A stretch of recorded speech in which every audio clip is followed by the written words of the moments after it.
What's up, JEFusion fans? This is Philip, and welcome back to another video. So, it's December 30th as of this recording, and December 30 is the day we lost our founder, our original leader, the creator of JEFusion, GekiDan.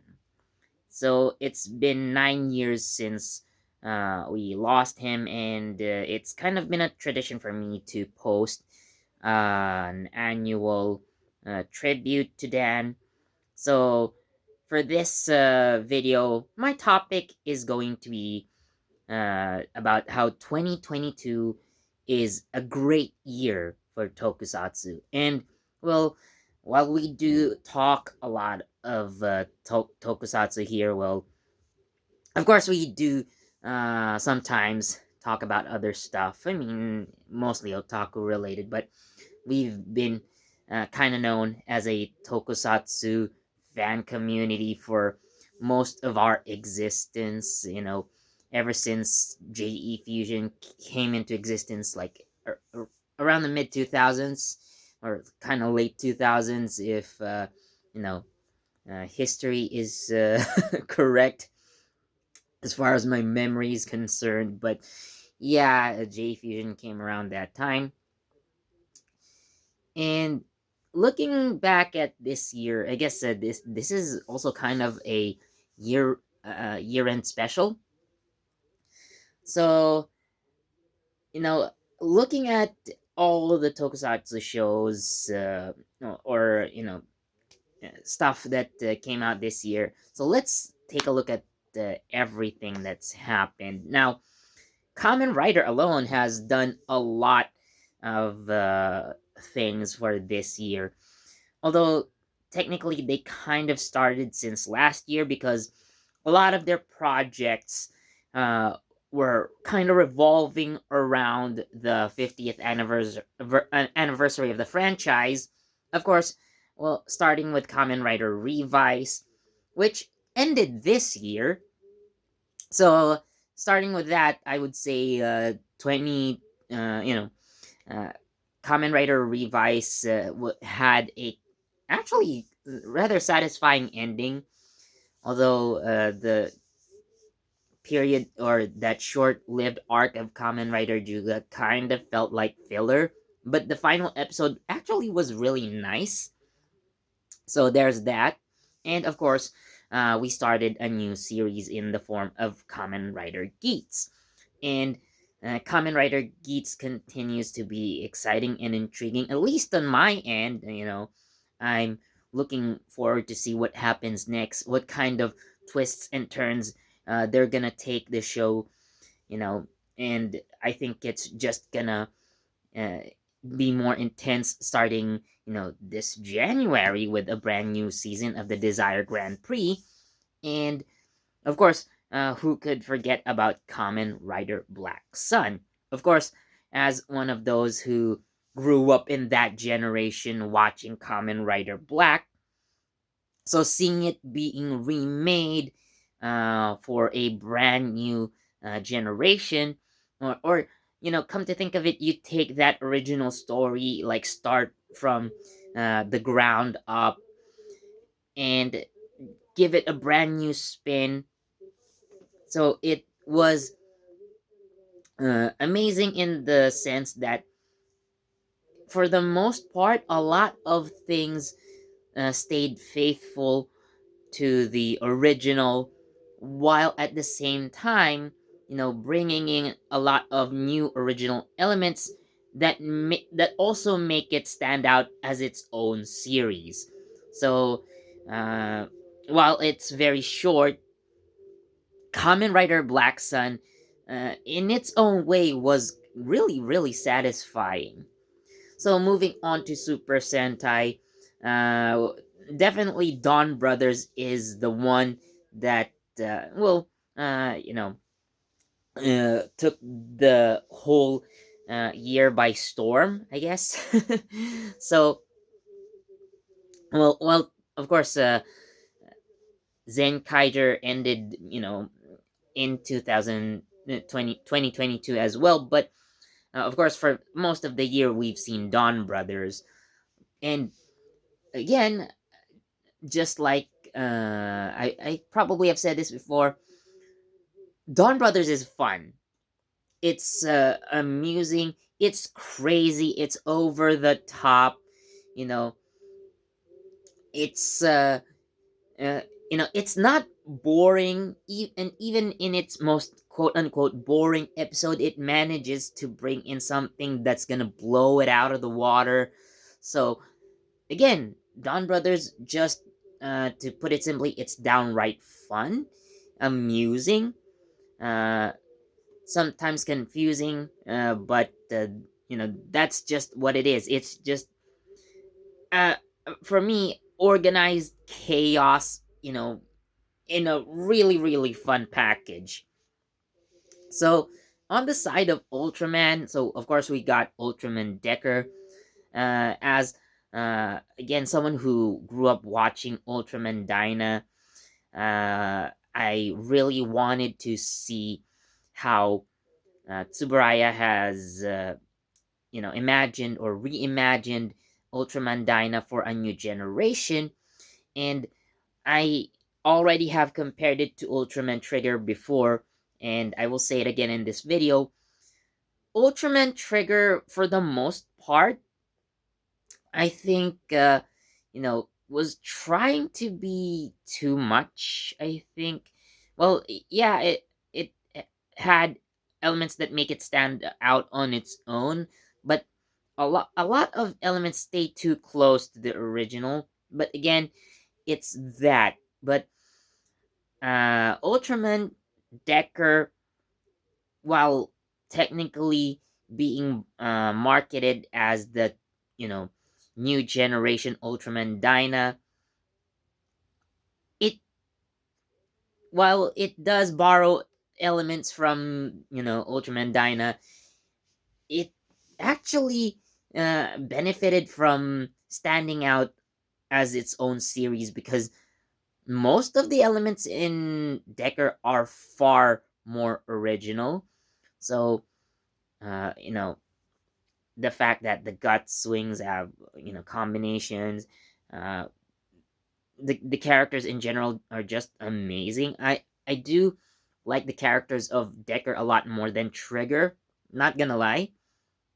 But yeah, well, again, I understand it was marketed as the new version of Dyna.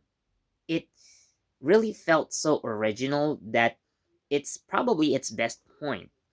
And while we do have a main Ultraman show on TV in the form of Decker, so Tsubarai has actually been rocking it on YouTube with the release of uh, Ultra Galaxy Fight: The Destined Crossroad, and you can follow the entire series on YouTube, both in Japanese and English language. And while it is on Tsuburaya Imagination, you can also go for Ultraman Regulus. I kind of was hoping that Regulus would also be released on TV, or at least on YouTube. Hopefully, one day Tsuburaya would be generous enough to, you know, post Ultraman Regulus as a series, rather than it's technically behind a paywall. You have to be subscribed to Tsuburaya Imagination in order to view that. And also, we're celebrating the 55th anniversary of Ultra 7, which is amazing. And who knows, we might see another remake or another series involving Ultra 7. But so far, you do see Ultra 7 on Destined Crossroads, I guess. But who knows, maybe there's a lot of projects involving Ultra 7 in the near future. But yeah, yeah, a lot of things have happened. And 2022, we're starting to recover kind of from the pandemic. And things, well, it's still there. and we still need to be careful. But people are, you know, getting used to it. Well, protection is there, like vaccination, and like events are happening once again. I mean, we were so fortunate enough to be able to watch Zen Kaiser live back in May. And for me, I think personally that was one of my biggest accomplishments on this channel for this year, looking back. So it's still kind of related to Tokusatsu. So yes, 2022 is a year of it's a very very good year for Tokusatsu, not just for watching, but for experiences as well. You know, like I've actually featured the Zen Kaiser live. I went to the Common Rider exhibit, which actually was basically in the same area. Like they're just a few blocks away. Like two different buildings in the same area in Nagoya, basically. Like, uh, so like you just take the same train ride, and then like you go exit on one side. There's the Common Rider exhibit. You exit on the other side, maybe walk a few meters.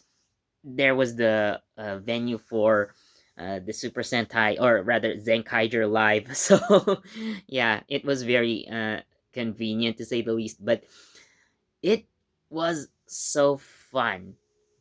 So yeah, like 2022 has been a great year for Tokusatsu content, Tokusatsu events.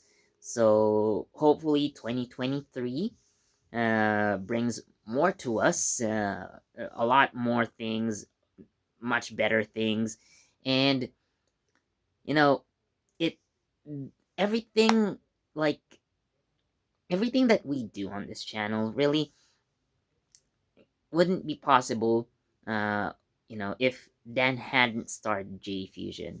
So we're going back to the topic of Dan. So